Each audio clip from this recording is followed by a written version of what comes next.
Hello, welcome to this panel. My name's Phil Baty. I'm delighted to moderate today. They say that a week is a long time in politics. It's a cliche because it's true, but my gosh, 3 weeks is an extraordinary long time in politics. What has changed since the new Labour administration has come in? The premise for this event was actually a fantastic, provocative blog from Nick Jennings, of course, who is the Vice Chancellor of Loughborough University. And I think it resonated with a lot of us. It certainly stopped me in my tracks when I saw it on social media. There was a real line that jumped out, I think, that really did resonate, which was no other multi-billion pound sector is treated with such disdain, with reference, of course, to the higher education sector in the UK. And clearly the sector had been under a huge amount of public criticism. We had attacks coming thick and fast from all sorts of directions, headlines seemingly all the time about low value courses, rip-off degrees, messages coming directly from the Prime Minister, I think even making it into the King's speech at some point, talking about exploitative and exploited international students who weren't welcome, bringing dependents who were exploiting the system, harming the immigration picture, putting pressure on services. So much negative messaging. We talk about instability. We had, I think, I've lost count, about 11 education secretaries in about 11, 12 years, including one who lasted just a few days. Extraordinary instability. And actually, a lot of those education secretaries seeming to offer very little other than culture wars, conversations, attacks on the sector for all sorts of perceived ills. So the title of this panel was conceived quite some time ago as Universities Under Fire. I think it was a very pertinent message and a relevant one, but actually so much has changed in just those 3 short weeks. We've had, of course, a new government with a new culture secretary declaring an end to the culture wars. We've had the Secretary of State for Education declaring absolutely unequivocally this week that international students are welcome, a really warm message of welcome, including not just welcome for their financial contributions, but for their cultural contributions, really inspiring rhetoric. We've had the same Education Secretary being very, very clear in her first major media interviews that universities are a public good. They are central to jobs, opportunities, and growth, Bridget Phillipson said. So a brilliant, exciting change of rhetoric. We could be forgiven for, I think, basking in these warm words and reveling in this newfound love, but I think it's really important, of course, to recognize that it's rhetoric. We need to turn the rhetoric into reality. There is a policy vacuum. There is a genuine funding crisis facing the sector. So this is an amazing opportunity to jump in and to influence the public debate, and to go back to Nick's blog, to change the narrative, to be very clear about the public good of universities. So we have a really amazing opportunity, and to discuss this amazing opportunity and these big challenges, we have a fantastic panel. I'm delighted that we have with us today Vivienne, the Chief Executive of Universities UK. She's been doing media rounds all this week, beating the drum for the sector. So thank you very much for joining us, Vivienne. We have Nick Jennings, of course. Loughborough's hosting this event, and Nick's blog sparked the whole conversation. So thanks for joining us, Nick. Lisa Roberts, Vice Chancellor, Chief Executive of the University of Exeter, and Nishan, the President and Vice Chancellor of the University of Leicester. So a wonderful panel, a great session. We're going to have some conversation between ourselves, but we have got lots of time for Q&A. You've been sending your questions in through Slido already. There's some great ones racking up. We'll get to them, but please do send more in as the meeting progresses. But Nick, perhaps I can turn to you first and just sort of set the scene a little bit. We have had dramatic instability, fees funding caps, lots of change in government, not just the previous 14 years of Conservative government, with lots and lots of change of education secretaries, little stability in terms of political security. And now we've got a great opportunity for change, but some big, big challenges to address in terms of public priorities, public perception, and of course, trying to win the argument for support and funding, in particular from taxpayers who do not see universities as being very high on their list of public funding priorities. What's your sense of how we can respond as a sector and future-proof ourselves and position ourselves best for this new era? Thanks, Phil. And it was great to write such an impactful blog that changed the music for the whole sector. Take full credit for that. More seriously, I think it is important that we we take the opportunity of the change in tone. It is very marked, and sort of the observations you made at the beginning about constantly being under fire and treated with disdain, I think were genuinely and widely felt. I think it's important, even though there are green shoots of having positive cultural changes and a broader appreciation of what universities do, that we still have to deal with the fundamental questions. I think we do have to explain to audiences and stakeholders, general public, politicians, and the like, about the important role that universities can and do play in broader society. And I think we haven't always taken that on the front foot, and haven't always been good at explaining why we exist and what we do. I think over my career, certainly, I feel that sort of we used to be able to take it broadly for granted that folk would appreciate the value of universities. I think that's no longer the case. We need to make the case, and that's what many in the sector have spent a lot of time, particularly I would say over recent years, really making that case in a really strong way. And that's about what we do for things like skills. That's about what we will do for things like place in the country, and innovation and growth. Growth is the sort of very much the mantra of the current government, and universities can really be at the heart of delivering that growth in terms of what we do around skills and innovation. Yeah, thanks, Nick. I think there has been perhaps that sense of people's understanding of the value of education or higher education has been about individuals achieving through their own experiences of education or higher ed, and actually that broader narrative that the universities, it's not just about individuals gaining from their degrees and contributing economically through taxes and through their careers. It's actually that broader societal impact. Vivienne, obviously, you're in a very sort of poised state to do everything in your power to get the sector's visibility up the agenda and to win the arguments. And I think that fits into your narrative as well, isn't it? You're looking at very much at how universities are going to deliver for the country, how we're going to hit some of those core policy goals. Tell me a bit more about the role of lobbying, and what your kind of key approach is going to be in terms of winning these arguments. Yeah, sure. So first of all, just to pick up on something you said about the recognition or the reflection that universities are a public good, as well as just conferring a benefit on an individual through lifetime earnings. I think one job we've got to do is sort of reset the narrative around what universities, who the benefits flow to. And that seems to me important for all sorts of reasons. And from that sort of understanding of universities as a kind of pure private good, which you can, set up and organise as a pure market, versus something which is a, national infrastructure. It's kind of national, essential infrastructure which conveys public as well as private benefit.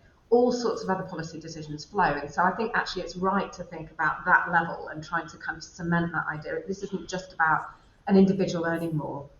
There are all sorts of things that universities contribute to.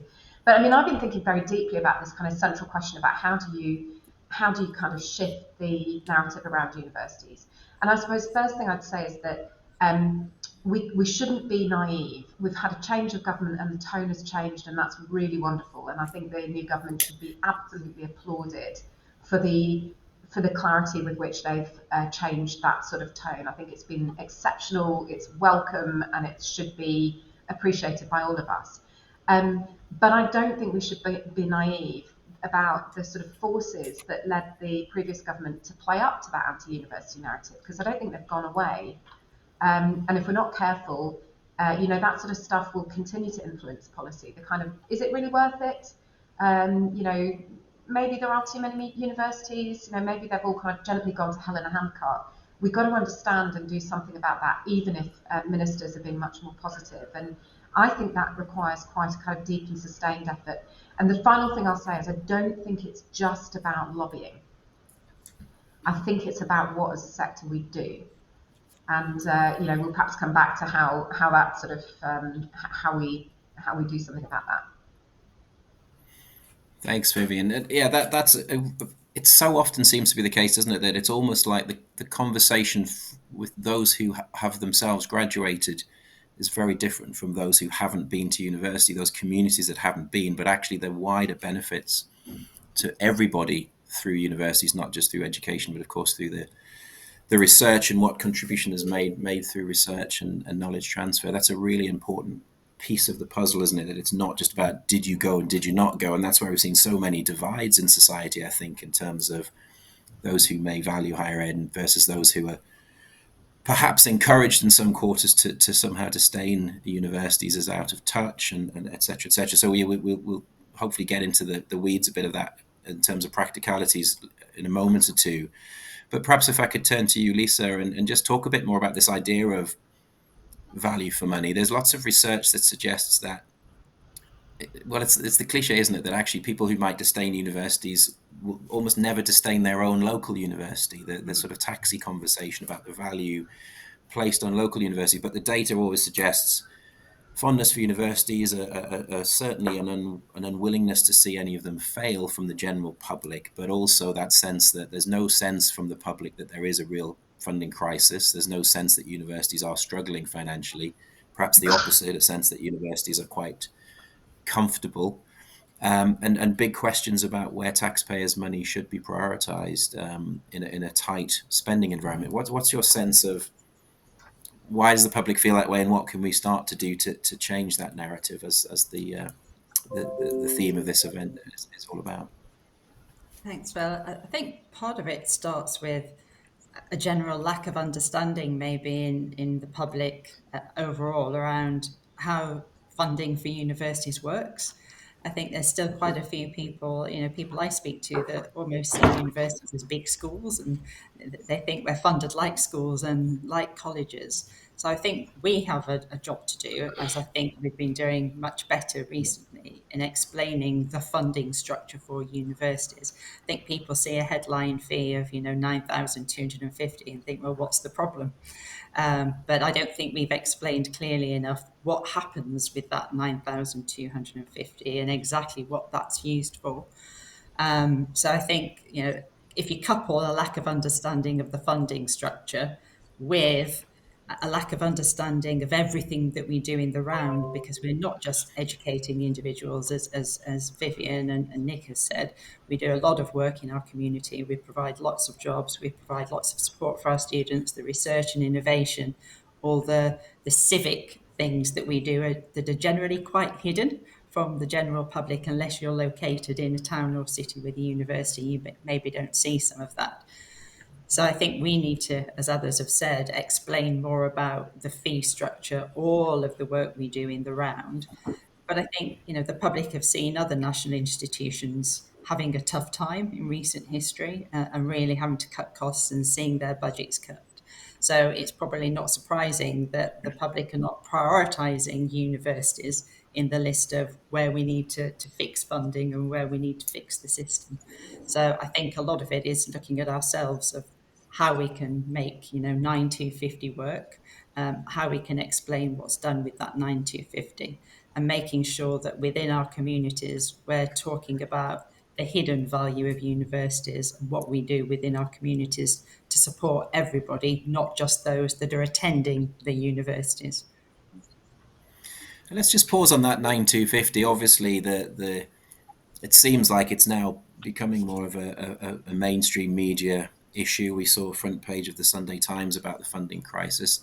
I'm not sure how well understood it is that 9,250 is worth an awful lot less than it was, that the fee cap has actually massively eroded that the value of that fee to universities because of inflation.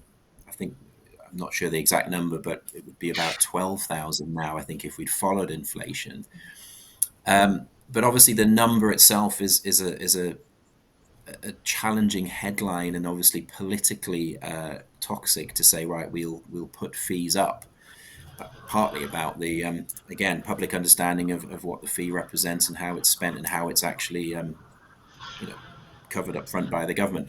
Can I turn to anyone, maybe back to Vivienne, actually, because it feels like a meaty policy issue, and you were talking about this on the radio, about the immediate quick fix of how do we persuade the fee perhaps to be edged up, and what might be palatable, and how we might get to a position where we could persuade politicians it's politically palatable to do it and really important to protect the sector.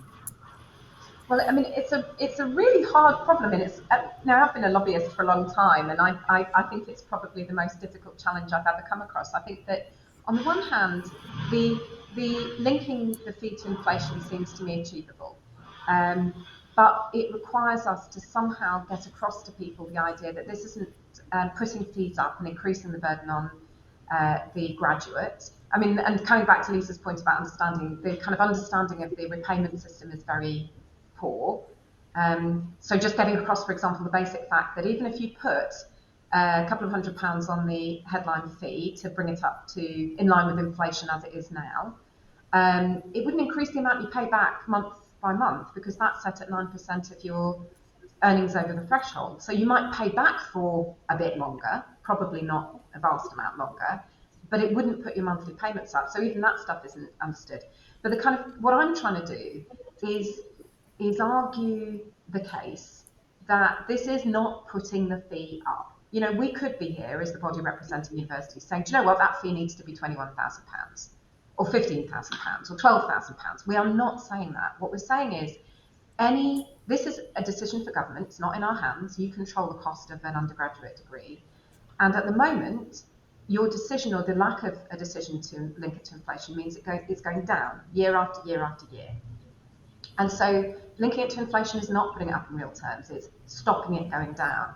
The other thing I've been trying to do, and I find this modestly successful with people in private argument, is sort of say, okay, you say that the fee shouldn't go up.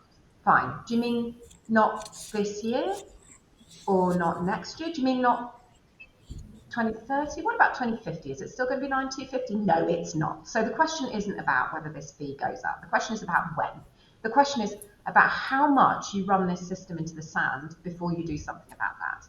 Unless what you're really saying is you should put more of that cost up on the kind of upfront T grant. And I don't think very many people are yet willing to get on that horse with us, but we are going to have to get on that horse at some point. I have to say that every time I argue that we should just put the fee up by inflation, I get a kind of little kind of queue of politically experienced people, including kind of former cabinet ministers, who send me a kind of little digital whack around the head for not being ambitious enough. So that's that's one of the joys of my life. I did notice on the Today programme you seem very modest. Sorry, Nick, please do jump in. Sorry, just building upon that point. I think that exactly the notion that it must go up at some point is really important. We're used to things being index linked, going up with inflation every year. And as I say, the consequences of the choice not to increase it and not to index link it when it was introduced is clear and logical, is that actually this will become less and less valuable. And when I talk about these things, you say, this has not gone up largely for a decade or so. None of our costs are fixed for a decade. None of the salaries of our staff or our energy bills or the amount that we spend on software, none of that has been fixed for a decade. And therefore, by definition, we have less funding to do all the really important things. So I think the notion of the logic of being index linked is really unarguable. Thanks, Nick.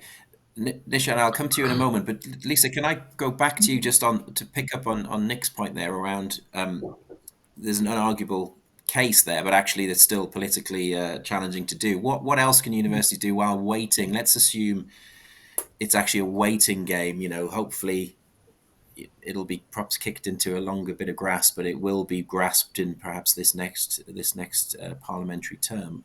What do we do? What more can we do to actually be entrepreneurial and protect ourselves from the vagaries and uncertainties of public funding and political decisions? What else are universities doing to be entrepreneurial and protect themselves?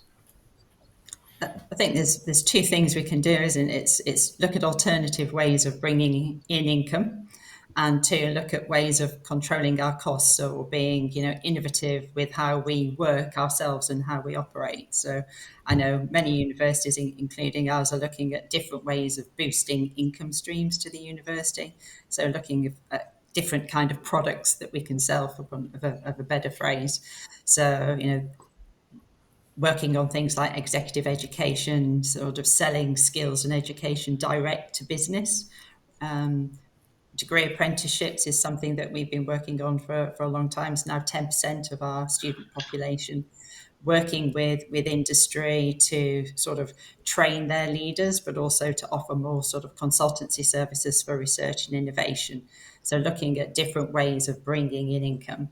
But I think, we've all realised, and actually it's been quite an innovative time for us over the last few months as well, to think about ways of looking at how we operate differently within the university itself to control costs, but also do things more effectively and efficiently. So how can we capitalize on things like digital transformation, for instance?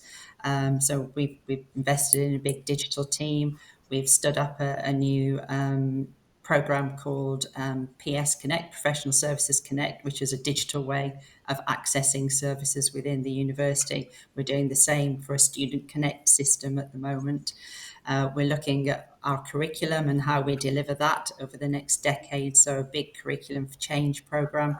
So I think there are lots of things that we can do internally to really fundamentally ask ourselves questions on, are we operating in the best way? Is it providing the best service for staff and students? Is it the most effective? Is it the most efficient in terms of cost efficiency as well? And I think that's a really powerful one in this administration. I think we're going to have on Monday, aren't we, a staggering list of the black hole in public finances. There's clearly signalling that there is a massive problem with resource available to fund public services. And actually, I guess that's one of the, you could argue it's unfair criticism, but maybe, as you say, there's something there that universities are sometimes perceived as inefficient. Lots of cliches about long holidays and good terms and conditions and contractual arrangements that are quite cozy compared to other parts of different sectors. So I guess in terms of the quid pro quo, demonstrating that willingness to look hard for efficiencies within the system would be a good quid pro quo with government and taxpayers. And certainly, I think it was Lord Mandelson saying that there is that sense that universities have to somehow really show they're doing everything, and the innovation that might emerge from that in terms of shared services and efficiencies. And we'll talk. I think there's a question from the audience about mergers later on, which we'll get to. But yeah, that sense of perhaps even much more sharing could be something to look at. But look, I'm very conscious, Nishan.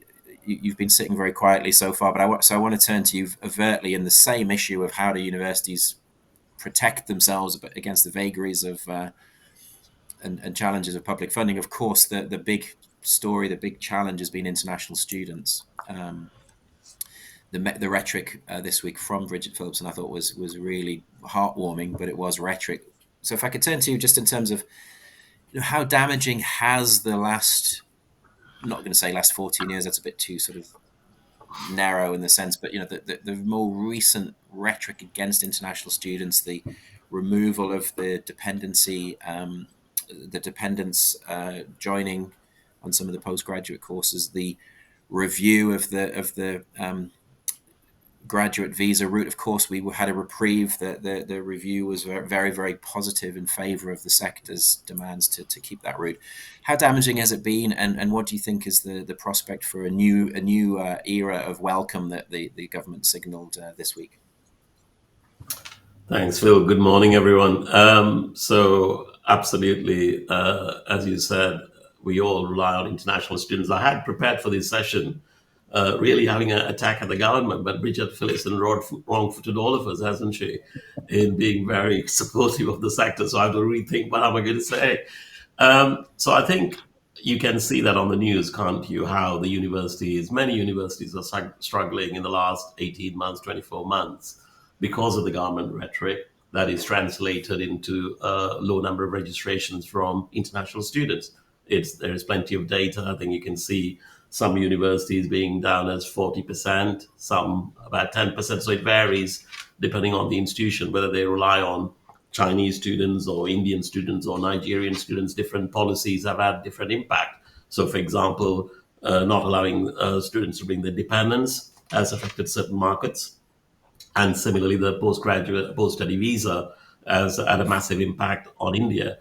The challenge for us is that was the growing market for the UK in the last few years. Indian student registration has gone up, China was flat, and Nigeria was growing up. And obviously, there are new entrants coming in as well. So we were doing quite well in terms of being a very attractive destination for international students. And as you heard from Vivienne and Lisa, the fees were not going up, the home fee, domestic fees. So we were able to kind of manage the university affairs by having the international income to sustain the activity. So this has put universities in a very difficult position. And I think my worry is we will see the impact for a bit longer, because I think the international students make their choices 12, 15 months ahead of registration. So the damage has already been done, unfortunately, for this recruitment cycle as well. But it is welcome what we have heard from the Secretary of State. But I'm hoping that from 25, 26 onwards, we will see upward trajectory. But I think it's also worth noting that with international students, we are competing with students with other countries, so Canada, Australia, USA. So we need to be cognizant of what they are saying to international students. If, on the other hand, those countries are saying, no, you are welcome here and we will provide post-study visa, not just for 2 years, a bit longer even in some countries, then immediately we are on the back foot. So I think that makes it harder for universities to compete, because it's not within our control to change the narrative, to change the incentives to attract them to the UK. So I think this is a real impact. The other thing that I think is worth bearing in mind is clearly the audience here and some of the people that are concerned about the higher education will be thinking about the impact on the higher education. But let's not underestimate the lower number of international registrations has a massive economic impact in the locality. There's plenty of data to show the financial and the economic benefit that comes from international students in our local regions. And suddenly there are going to be lots of other knock-on impact in the wider community as well. So that is something that we need to be aware of. I think one thing that has not been mentioned, although it's not at the same scale, I think let's not underestimate the impact on recruitment of international staff, because I think that is also a negative impact, because they kind of settles them as well. And also with the NHS surcharge and the visa charges being significantly higher than other countries, again, we become, as a sector, less attractive to attract global leaders, research leaders who want to come to the UK to prosecute their research. So I just don't want to lose sight of that impact as well in terms of staff recruitment. But I think it's well documented, the impact, the damage that is being caused. But I also think the government cannot stop after just saying good, warm words about how important international students are. They need to translate that with other interventions to demonstrate really that we mean you're welcome here. And I think there is more work to be done by the government to convince the international students it's not just warm words. There are practical actions that are underpinning those warm words. Thank you. Thanks. And maybe if I go back to you, Vivienne, about the practical side. Look, we had the very warm words, and I think those warm words resonate, send a great message. I think there is clearly a security blanket over the graduate visa route now. It seems like that debate is over, and certainly the new administration is signaling that that's very much part of the offer.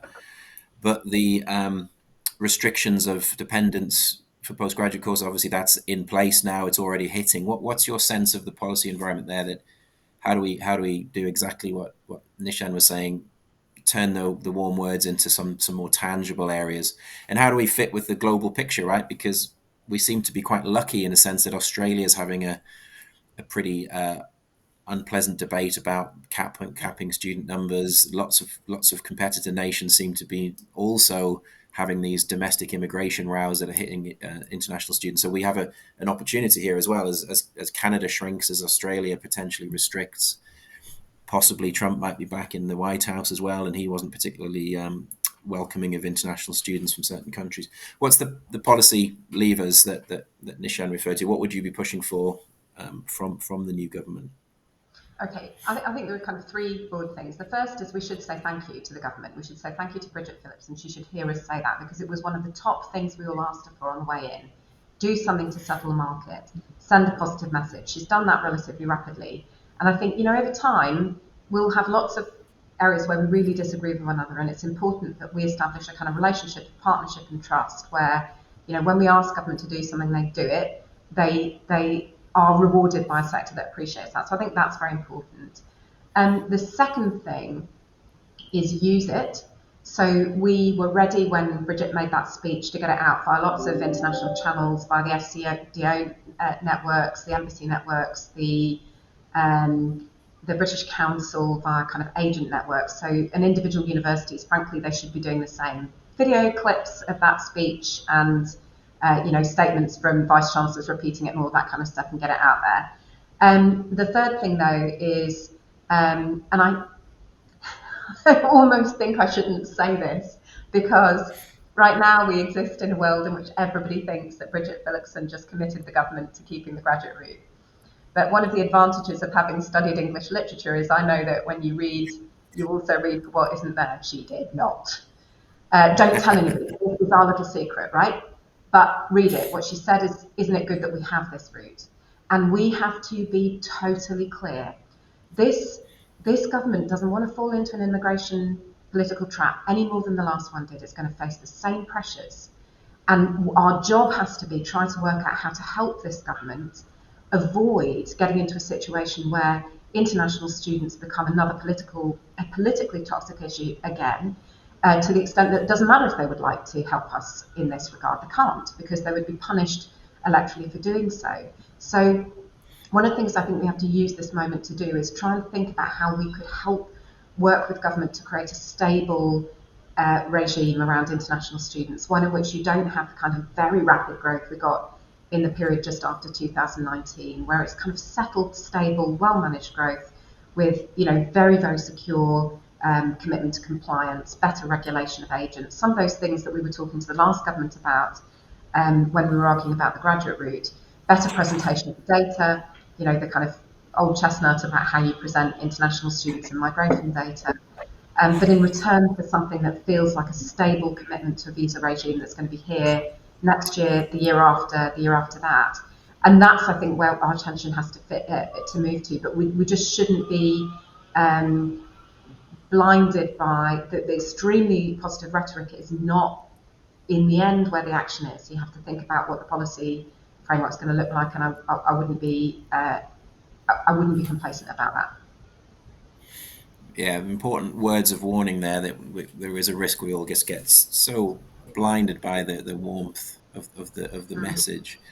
I mean, maybe we could reflect, given a lot of this session is really looking at the sort of messaging, the narrative, as Nick set out in his original blog. Maybe if I could go back to you, Nishan, and welcome anyone else to come in, just about how do we convey the value of international education. Vivienne, you mentioned obviously the data and how we present it and how we sort of try and remove some of the alarmism about the wider immigration debate in the country. But look, I was really impressed with Phillipson's speech, because it talked about those wider cultural benefits, and she referred to her own constituency and laughter in pubs and footfall on the high street, and it was just really good about it's not a transaction, and that's part of the message to the students to give them the welcome.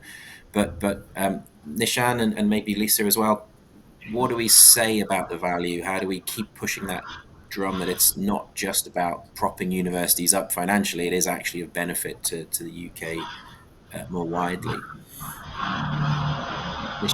I'll start and then Lisa can come in. I think clearly there's been plenty of independent work done to show the wider economic benefit to the local regions and nationally, up to about 41 billion. So that's kind of well documented. So there is a financial imperative, economic imperative, so that I think most people will understand. And from a research perspective, clearly we benefit hugely from international students coming to do PhDs, international partnerships, global partnerships on research problems. So again, I think that is well understood. But I think there is more work to be done, because I think there is this perception, isn't there, still, that somehow universities are favoring international students at the expense of a home student. So we need to change the narrative. There is more work to be done. And I also think there is work to be done to say, is it unlimited recruitment of international students, and the universities have policies? We don't, like, for example, we don't want universities to be dominated by one nationality, because then we won't be a global university. Our home students don't get the benefit of being in an international university with engaging with students from different countries and cultures. We want to preserve that. So no university will be having uncontrolled, unlimited recruitment of international students. And I think we need to share that. So public need to understand we guard very carefully our quality. We have policies to make sure that we ensure the right balance and the mix in terms of our students from different parts of the world. And then also talk about how important it is if, on the one hand, the government wants to keep the home fee at a fixed level, only viable alternative for us to sustain number of programs that will not be running in universities if we didn't have international students. And we will not be able to do the research that we do without the international student. And let's not forget, every university does a huge amount on community projects. And very often when we are financially constrained, that is one area we also look to save cost. And I don't think it's in the interest of the wider community, because I think in some ways we are cutting off the opportunity to engage with the public and show why universities are important, because the income stream we have from international students. And the moment that gets reduced, that gets lost. And the challenge becomes harder because we have less opportunities to tell the public how good the universities are. Please do, Lisa, jump in. Yeah, I mean, Nishan touched on this. The economic benefits are really clear. I think there's data out there that of the 650 constituencies in the UK, each one is better off by £58 million. So that's £560 per citizen in every part of the UK. I mean, that's, deals with the financial aspect, but as Nishan touched on, it's much more than that. We are international organisations, we're an international sector, and universities are meant to be places where they're sort of mixing pots of ideas and cultures and beliefs, and people with different views and backgrounds and cultures can come and interact and form friendships, and learning groups as well. So all students benefit from that rich diversity of experience and hearing from different backgrounds and cultures. And I think every individual, and we as a university community and the communities around us, are much better off for that diversity and enrichment of communities and cultures. Thank you. Nick, I saw you wanted to come in. Yes, so I also wanted to sort of broaden out beyond sort of just thinking about ourselves as a sector, really important though that is. I think we have the opportunity with a change in government to really think about how we can support that broader national and international engagement. So it's very clear that the current government is very keen on growth. A lot of all their plans are predicated upon that growth, and that's their political choice. And universities can play a really central role in helping sustain that growth for the wider economy. So tackling things like climate change and net zero, helping with entrepreneurship and startups and all of those things which are beyond the university sector and go into sectors of much greater breadth than just our own sector. We really can be at those engines for innovation for those broader sectors. Thanks, Nick. I was going to come to you at that sort of just to wrap up before we move to the audience questions, because the audience questions are coming in thick and fast, so we want to give some time to those. Just to give you that almost wrap up word around, the sense there was changing the narrative. The sense is about we've had a shift of narrative, but how do we change the story to make sure that we actually get more than good words and we get the rhetoric turned into reality? What's your sense of how do we achieve this? And I guess you've already touched upon that about broadening it to mapping onto the Labour government's broader aims and goals and those wider public goods. But why don't you just sort of wrap up a bit about the practical steps to take, and then we'll go to audience questions. Thank you. I think a number of us have said really warm words from the new administration. It's important that we make those words and we work in partnership with government in order to make those good words, those positive words, into positive actions that help stabilise the sector. I mean, the sector is under real, genuine strains and stresses in a way that I've never seen it in recent times. But then, sort of really telling those stories both at a local level, so what we can do to our local communities in which we all exist, and what we can do nationally and sort of internationally. So sort of many universities make amazing contributions to the UN Sustainable Development Goals really around the world, and sort of really having those different stories to be able to tell both at a local, a national and an international level. I think we just need to be much better at. I think we need to think more as a collective and work in partnership together as groups of universities, and then universities with stakeholders, government stakeholders, international stakeholders, business stakeholders, entrepreneurial stakeholders, to really make the most of it. And by doing so, I think we are so much better when we work together as institutions and in partnership with willing partners. I really think that's where we need to get to, and need to keep pushing on that.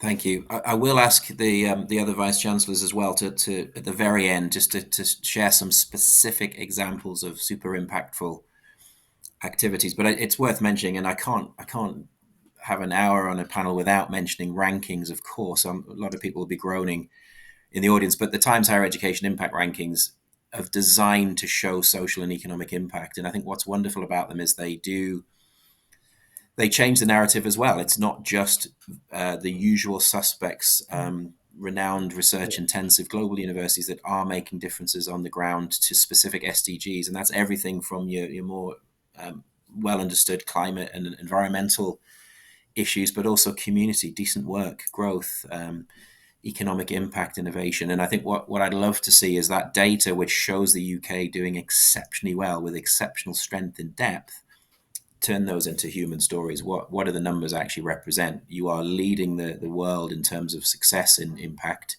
and the Sustainable Development Goals agenda. But yeah, let's turn that into actual narrative stories. But look, I'll leave that till the end. I'm going to ask you, those of you who run universities, to talk about specifics as a wrap up, but I do think we need to move quickly to the audience. Some amazingly good questions here. The one that jumped out at me and something that's been talked about in the press a lot is mergers. So an anonymous contribution, speculation on mergers across mission groups, e.g. Russell Group taking on post-92s. What kind of helpful, proactive partnerships could emerge? How realistic is it? And how do we make sure they're really positive outcomes rather than emergency distress actions? Anyone want to take that one on? Thanks, Vivienne. Oh, well, Vivienne, let's do Vivienne and then please jump in. Well, very briefly, I mean, I was at the University of Manchester the night before last, and that's an example of an institution that merged, I mean, it must be 16 or 17 years ago, maybe 20, the merger of UMIST and the Victoria University. And it has clearly been a success. When you talk to people in Manchester, I think it's not a completed project. And then the UMIST site, what happened to the UMIST site is one of the things that we were talking about over dinner. But there are examples of mergers which lead to much stronger institutions. I'm a bit sceptical that merger is an answer when you've got an institution in financial crisis. I think it's unlikely to be quick, it won't be cheap, it will only really be a success if there is a genuine strategic kind of alignment, behind it. So it probably isn't sensible for a university to kind of sweep in and rescue another institution unless there is some, support for them to do that, and there is some kind of strategic reason for doing it. But I suppose the other thing that I've reflected on is that actually when you look at any of the institutions represented here, if you look back at your sort of origin stories, you will have been lots of different institutions in the past in some cases. And you've become the thing that you are now through a kind of process of kind of almost continual reconfiguration and evolution. So I don't think we should be at all resistant to it. I think we should say, actually, this is kind of normal for the sector. What it isn't is a short-term fix to a financial crisis in most cases. Nishan, please I do just jump want to in. echo the points that Vivienne made. I think the 2 points I want to make also is that one, this is not quick. These things take a long time. The current financial challenges are much more immediate and a threat to some institutions than waiting for a merger to complete. And also, there is implicit assumption that one sector is doing better than the other. I don't think that is necessarily true. The whole sector is struggling. So, what is the incentive for one university to say we're going to take another university that has financial challenges? So, it would need some kind of intervention to make it palatable for any institution to consider being partnering with another institution. So, I think that is a challenge as well. And I think the other thing is the unsettling effect on the staff as well, because immediately when people think of merger, people think about job losses. So that again has a negative consequence for the culture in the organization.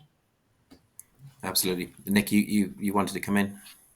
Thank you. I'm also a bit skeptical about full-scale mergers. I'm much more amenable to, I think, partnership working. So in the Midlands, for example, the eight research-intensive universities have pulled together into something called Midlands Mindforge, which help us all with our spin-out and entrepreneurial activity. And that's to create a scale and an efficiency that 8 of us can work at. More locally in Leicestershire, so with Nishan and De Montfort University, we've got a number of activities around outreach where we go into individual schools that we don't all have to do separately to go into the same schools 3 times. We do it once.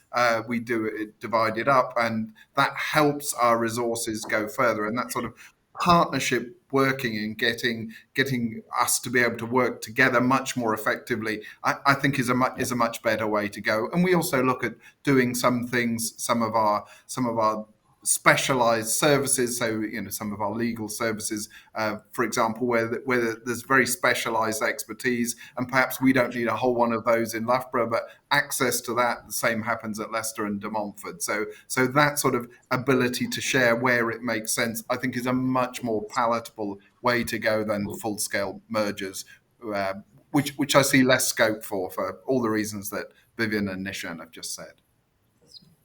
Thank you very much. I'm going to race through just to get some more in, actually. So we might want to go for some rapid fire responses here. But one of them, which I thought is quite popular on Slido, is there more that can be done to communicate the benefits of research impact on society and the economy, particularly in the non-STEM subjects? I think we have seen some social sciences, some arts and humanities perhaps being easy targets for criticism around waste and what's the value of that work. What can we do to really push the value of non-STEM research and its impact on society?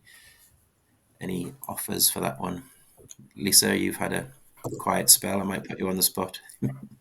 Yeah, I think this is something we're all very much thinking of, and it's often the sort of STEM research that gets the headlines. But actually, if you look at the social impact and the societal impact of a lot of the arts and humanities research, I think there's a huge amount that we could be talking more about here. I've been in the middle of graduation ceremonies here, and one of the things that we talk about there is around a big landmark study that we've led out of social sciences and humanities here into the post office scandal, finding out exactly what went on and how things can change in society with policy and organizations to make sure nothing like that ever happens again. That's hugely impactful. The kind of work that we're doing regionally on our creative industries and arts and culture. And I'm sitting here in Cornwall, we've got an Institute for Cornish Studies who do a huge amount for Cornwall, looking at whether it's tourism or making sure that Cornish culture is built into everyday lives of residents, but our students as well.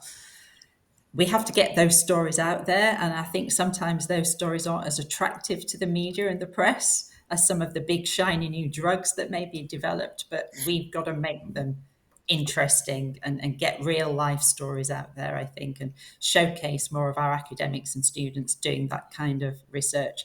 Because without all of that research, society would be a much poorer place, actually. Absolutely. And I think, Nishan, you wanted to come in, and Nick jump in as well. very quickly, Phil, just to add, I think we also need to recognize a lot of the STEM research will not be viable without non-STEM. A lot of the research is collaborative, interdisciplinary. So I think we need to also demonstrate that non-STEM contributes to STEM research as well. But let me give you one example in Leicester that might, for me, is a very powerful example of how the STEM and non-STEM work together. So we have in Leicester a significant strength in space research, and it's driven by our physics and astronomy.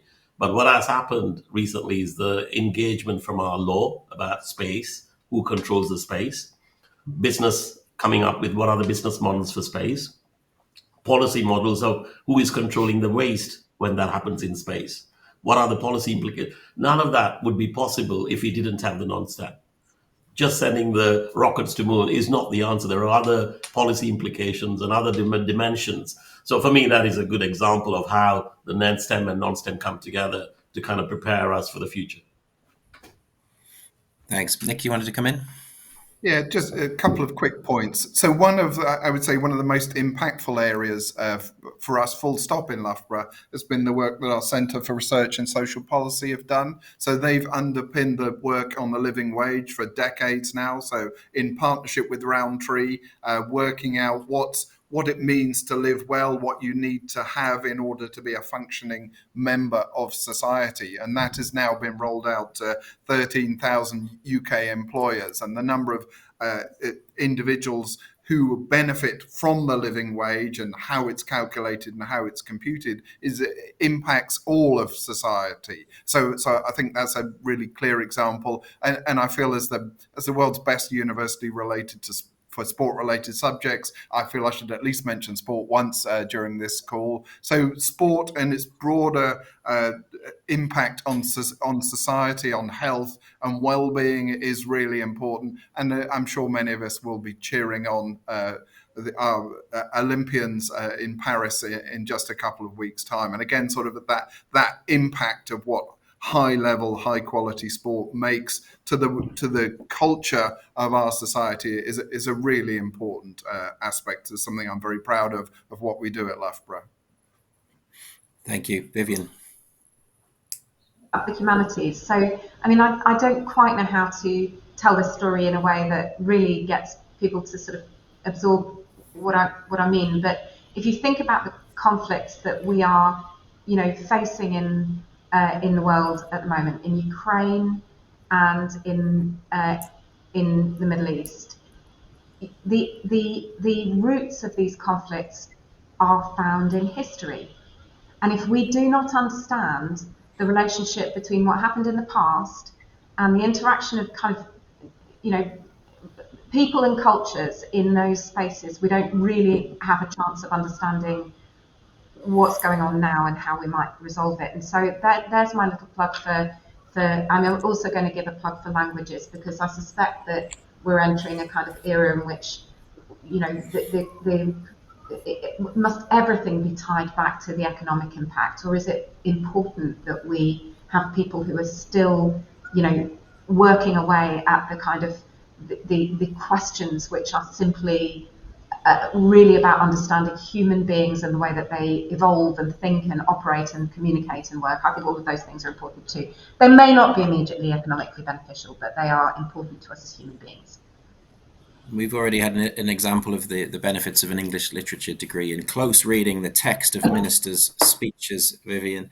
And of course, a lot of the cabinet have got history degrees, haven't they? I noticed there was a lot of information going around there, which is useful. I recommend actually Christopher Smith, Executive Chairman of the AHRC. He's done some brilliant work publicly around how to tell the story of the value and impact of arts and humanities. So look him up on LinkedIn or whatever. I'm going to prioritize a question because it's one of the very few questions that isn't anonymous. So Caroline Dunn, thank you. She asks, which other voices can we engage to speak on our behalf? There is that risk, isn't it, of echo chambers, and you would say that, wouldn't you, because it's special pleading, but how do we bring in other voices? Anyone want to jump in there? Maybe, Vivienne, I know UK does do quite a lot of work where you bring in other people to talk about the value that they've had from higher ed, for example, with your First Generation campaign recently. But anyone want to jump in there? Bringing people in to speak on that? I think about this a lot. I think we could do it much better. We try, but I think there's so much further we can go. We've got such a massive opportunity in the university sector because every single one of you in universities has a network of people who love you, who just can see why you're important. And they're the people that I guess we want to get out on the pitch talking about why they benefit. I think the issue is, and probably where we've been going wrong, is that if you turn up in the office of a chief executive of a big company and say, can you get out there and argue for X for us? They'll probably say no, because A, they've got to spend their political capital on their own issues, and B, they're probably quite busy, and it's just been very difficult to do that. So I think the answer somehow lies in making common cause rather than looking to bring in people who will just sort of, get out and argue our case for us when there's a particular political battle. So trying to build kind of deeper relationships, as frankly every single university has with your industry partners. And you're not always saying, what can you do for us? You're saying, what can we do for you? And I think the answer lies there somehow. Thanks. Lisa, please jump in. Yeah, I completely agree with Vivienne. Getting business leaders to talk about specific examples of where they've worked with a university and the benefit it's had on their company and their business, whether it's a tiny SME in the middle of Devon or Cornwall, or if it's a multinational, is really, really key. And usually they will speak out if they've seen benefit from something specific that you've done. But I think making much greater friends with all our regional leaders and MPs is going to be absolutely critical. We've got a new government with 5 key missions. I argue that not one of those missions can be delivered without universities, and the education, skills and research and innovation that are going to be needed to deliver those 5 missions is immense. So really explaining how we can help them deliver on those missions and how that benefits the national picture, but also every individual in society, is going to be really important for us in the next few months and years. Thank you so much. I'm really conscious we've got only 3 minutes left, but there was a very popular question. It's practical. I'd like to jump in, and then I'd also still like you to try and conclude with a tangible example. But very quickly, popular question here: do universities have a role in the activities of Skills England? What's your sense? Maybe go to you, Vivienne, around the new skills drive that was launched this week. How do we get involved? How do universities make sure they're at the forefront of that agenda?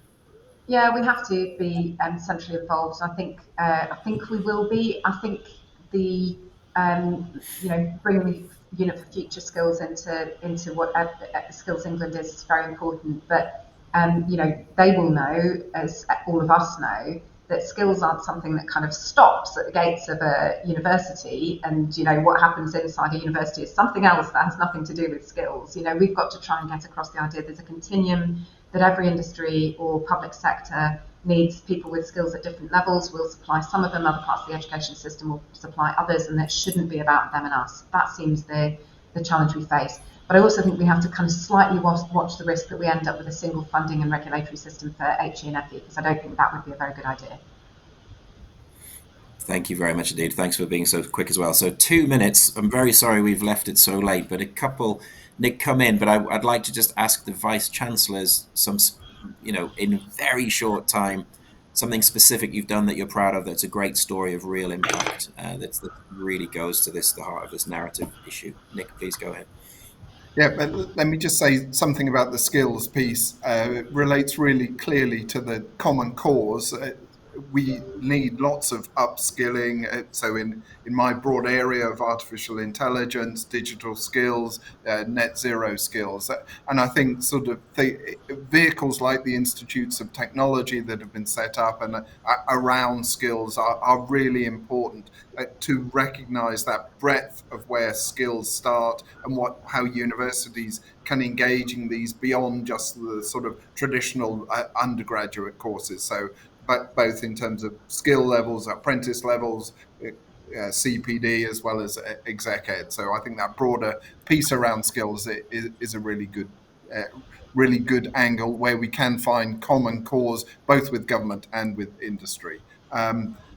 In terms of my really quick, something I'm really proud of is the work that we've done in sub-Saharan Africa, where we've taken cooking away from charcoal-based work to modern energy cooking systems, so electricity, improving lives of the people who cook, which are often women in that part of the world, and also good for the planet.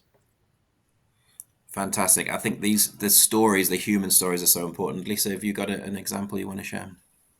Yeah, one of my favourite stories I've heard recently is from our genomics research. So it used to take sometimes years for really sick children and young babies to be diagnosed if they're suffering from rare genetic disorders, to try and pinpoint what it is that they're suffering from, because it's so rare, and then tailor treatment accordingly. We can now do that within a matter of weeks. And so we are literally daily across the world saving young babies and children's lives. Fantastic. Thank you so much. Nishan? Very quickly, I think we have a very strong Center for Ethnic Health Research, which does a lot of work on multimorbidity. And the work that I'm proud of, not the specifics of it, but now we have talking about today's discussion, we have an international partnership with India and Nepal, which is not looking at how that translates to those communities and making a tangible difference, but also allows us to show that we are a global player. Wonderful. Look, we've run out of time. It's classically one of those conversations that really should have perhaps lasted 2 hours. So Times Higher Education, we're determined to make sure we capture these conversations. We share good practice, we share stories, we provide as much information broadly to the public as we can, host these conversations, and I know obviously thanks to Nick and Loughborough for sort of sparking this particular conversation and getting such a great panel together. We've run out of time, but watch this space. Let's stay connected and keep these conversations going. There's going to be an awful lot happening very soon. I know we have the OFS announcements today, so we'll be looking at that, reporting on that, and keeping these conversations alive. So thank you to a fantastic panel. Thank you to the audience for all your great questions. Sorry we didn't get to all of them. We will continue these conversations. They could not be more pertinent and urgent. So thank you, everybody, for a brilliant session. Thanks. Thank you.